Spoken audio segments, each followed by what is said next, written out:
number of um, protons and neutrons has a lot to do with the stability, right? So U-238 is a lot more stable, and for some billions of years it's stable, and that's pretty stable. Um,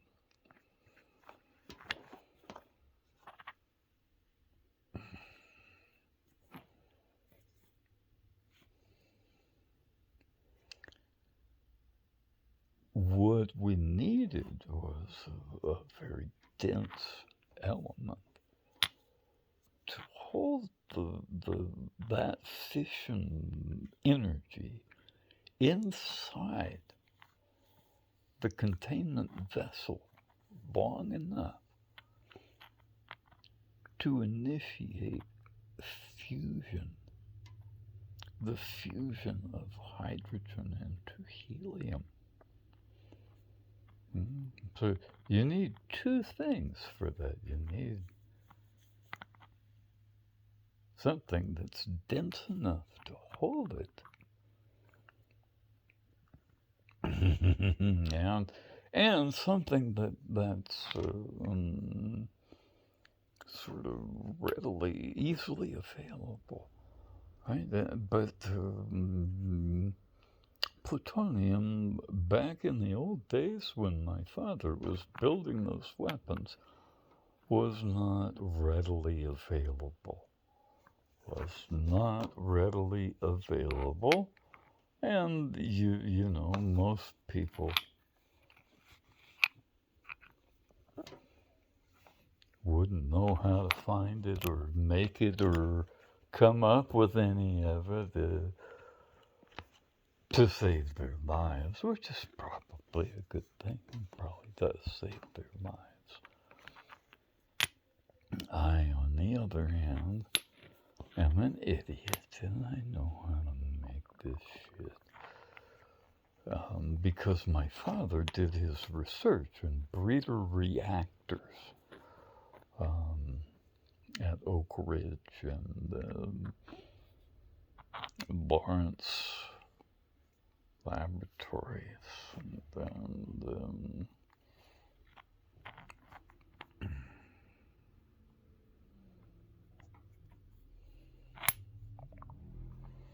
and what they came up with was plutonium, which is kind of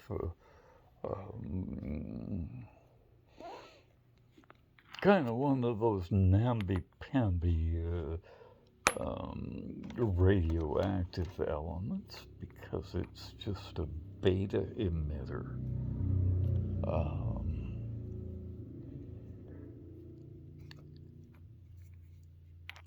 It's got a few too many neutrons.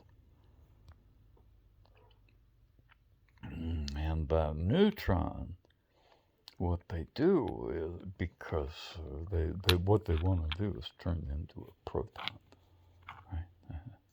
Neutrons want to slow down and lose a little bit of energy and become a proton. And I don't know if you've ever seen a cloud chamber or not, but you can trace these things if they go through the motions. And Richard Feynman had all these diagrams of the way that particles travel through space. And you can watch them. You can watch them in a cloud chamber. My brother did his, I don't know, I think 8th grade science project was building a cloud chamber. And, I got to help, man. I get to watch, too. So anyway, and my brother was a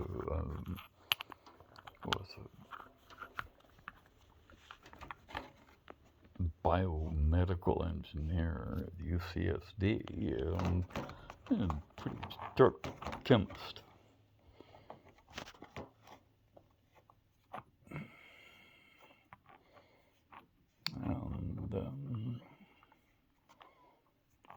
harmless as a man can get. This idea of a good time was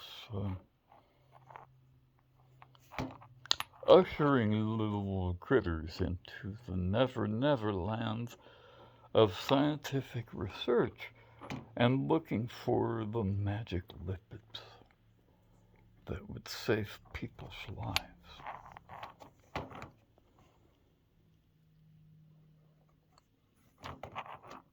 That's what I wanted to do.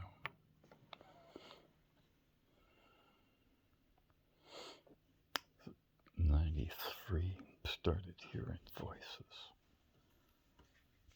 Thought he lost one thing that was important to him.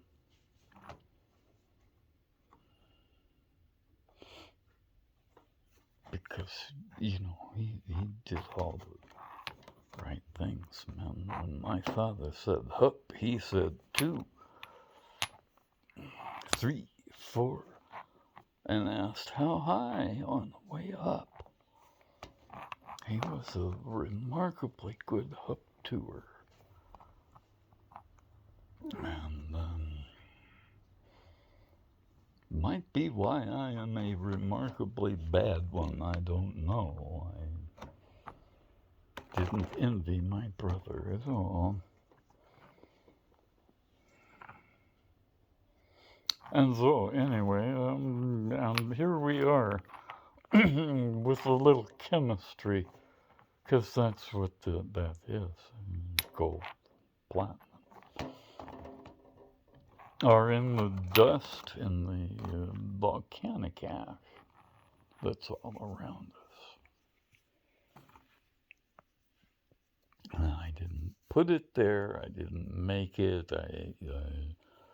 none of that. I just figured out that if you set this piece of aluminum on that dust and and heat it up, it's going to become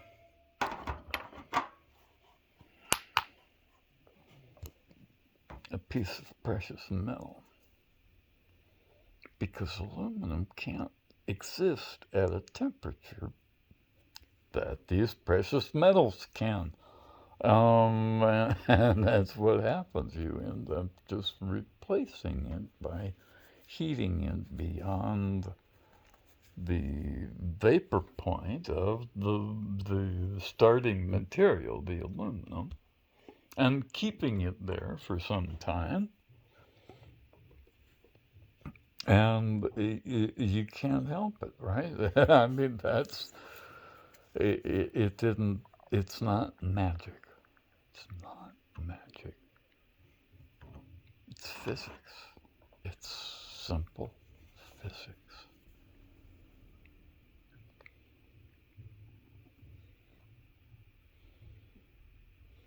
And this stuff is beautiness too. I'm talking about beautiful. Really, really pretty. And you know how this little thing is really malleable here? The whole thing is like that. Right? I can mash it with a hammer and turn it into things like boy. That's not going to do it. I gotta pull out.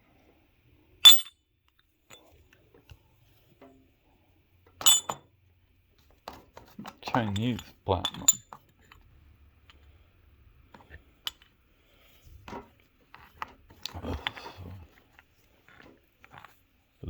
The real thing, the pure real thing, platinum.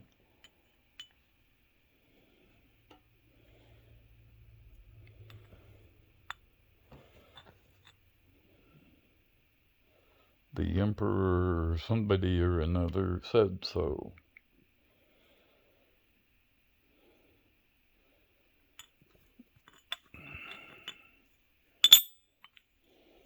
And I do too. I checked. I checked.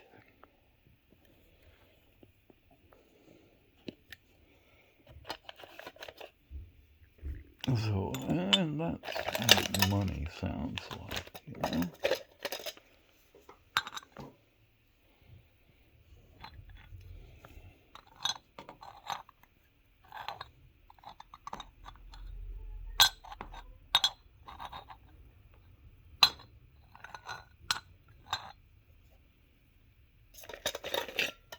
That started out as one of these sort of.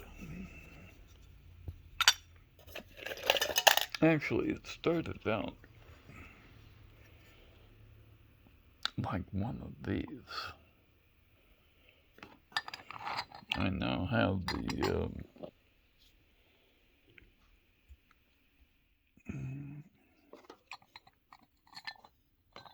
both versions. This is the Chinese version.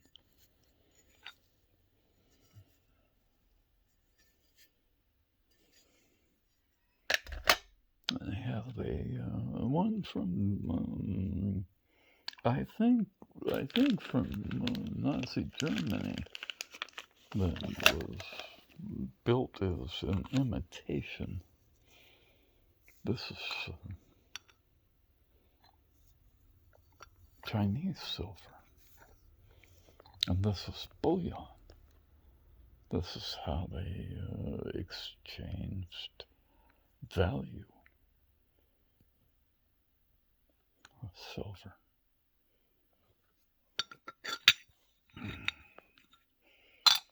And it remains valuable to this day.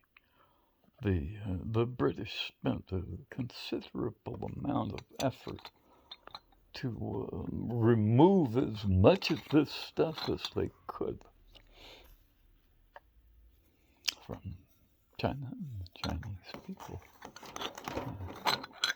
They, tea, right? They were bringing tea. And then they'd use this stuff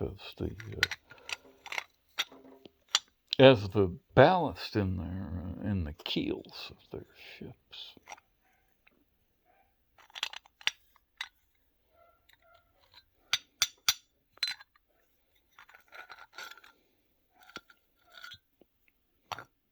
So, and the silver's sort of hard to fake because it's got a little gold in it.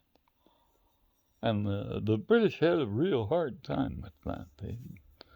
All they knew about was making silver with copper in it.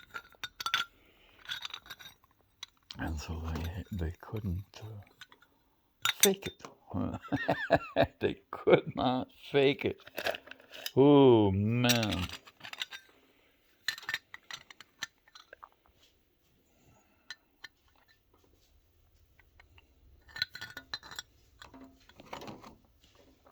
Teals of silver. That's what these are. These are called teals of silver. And it's like a set amount. And that amount, I guess, is probably written across there. And then signed by the House of Wu or whoever it was. That says, oh man, there's my little dog spitting up. Isn't that lovely? I love sharing with my little dog. And he does, he shares. He always shares. Okay, anyway. So this is the kind now.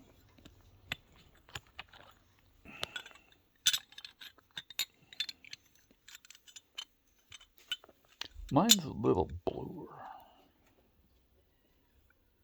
A little more radioactive, actually. Yeah, well, I can't help that.